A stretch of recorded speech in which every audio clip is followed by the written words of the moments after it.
నమస్కారం news 9 TV Telugu వార్తలకి స్వాగతం. మంచిర్యాలలో పోలీసుల అతి పోలింగ్ కేంద్రం వద్ద హైడ్రామా. మంచిర్యాల జిల్లాలో మున్సిపల్ ఎన్నికల వేళ ఒక్కసారిగా వాతావరణం వేడెక్కింది. జిల్లాలోని లక్షడిపేట మున్సిపాలిటీ పరిధిలో పోలీసుల తీరు ఇప్పుడు తీవ్ర వివాదాస్పదంగా మారింది. ఎన్నికలు ప్రశాంతంగా నిర్వహించాల్సిన పోలీసులే ఓవర్ యాక్షన్ చేస్తూ నిబంధనలకు విరుద్ధంగా ప్రవర్తిస్తున్నారనే ఆరోపణలు వెల్లువెత్తుతున్నాయి. ముఖ్యంగా లక్షడిపేటలోని 9, 10వ నెంబర్ పోలింగ్ కేంద్రాల వద్ద చోటు చేసుకున్న దృశ్యాలు ఇప్పుడు జిల్లా వ్యాప్తంగా సంచలనం సృష్టిస్తున్నాయి. అసలు ఏం జరిగిందంటే, మున్సిపల్ మాజీ వైస్ చైర్మన్ మరియు బీఆర్ఎస్ పార్టీ సీనియర్ నాయకులు శ్రీనివాస్ గౌడ్ పార్టీ తరపున అధికారికంగా పోలింగ్ ఏజెంట్ గా నియమితులయ్యారు. ఒక ఏజెంట్ గా పోలింగ్ బూత్ లోపలికి వెళ్లే పూర్తి హక్కు ఆయనకు ఉన్నప్పటికీ అక్కడ విధులు నిర్వహిస్తున్న పోలీసులు ఆయన్ను అడుగడుగునా అడ్డుకుంటున్నారు.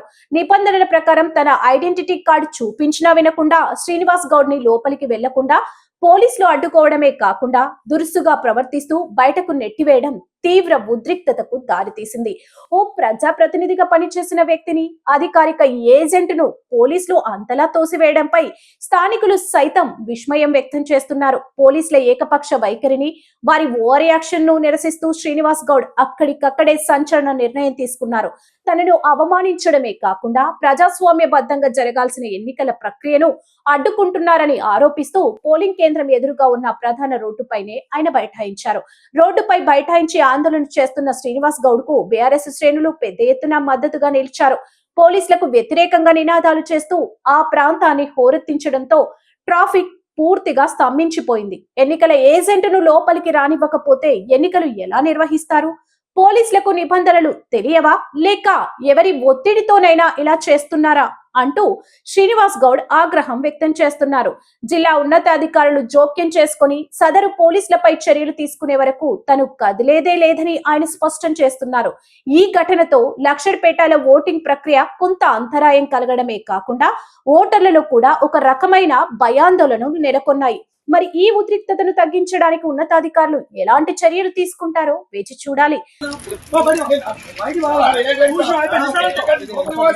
నేను అబ్జర్వ్ చేసేస్తా నాకు అర్థం కాదు. నేను పోలే లోపలికి వస్తాను. 200 మీటర్ల దగ్గర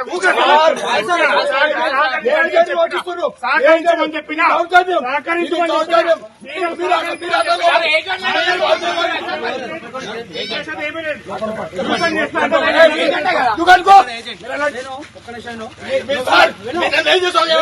మీరు సహకరిస్తారు. మీ డిపార్ట్మెంట్ మొత్తం వాళ్ళకి సహకరిస్తారు. I don't care.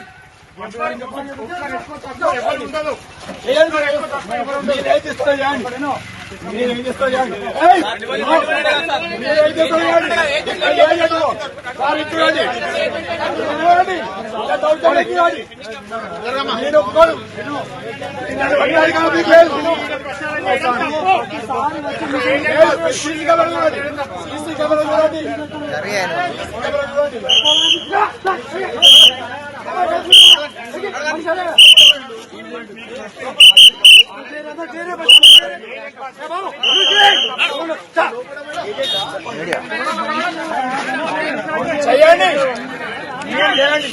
ఏజెంట్ ఎన్నికల ఏజెంట్ లోపలికి ఓటిస్తున్నారు. నేను పోలే. మీరు సీసీ కెమెరా చెక్ చేయండి. ఇప్పుడు వచ్చిన 1 అవర్ గంట తర్వాత ఇప్పుడు వచ్చిన మీరు దౌర్జన్యం చేస్తున్నారు. ఎలక్షన్ మీరు దౌర్జన్యం చేస్తున్నారు. మీరు కావాలని చేస్తున్నారు.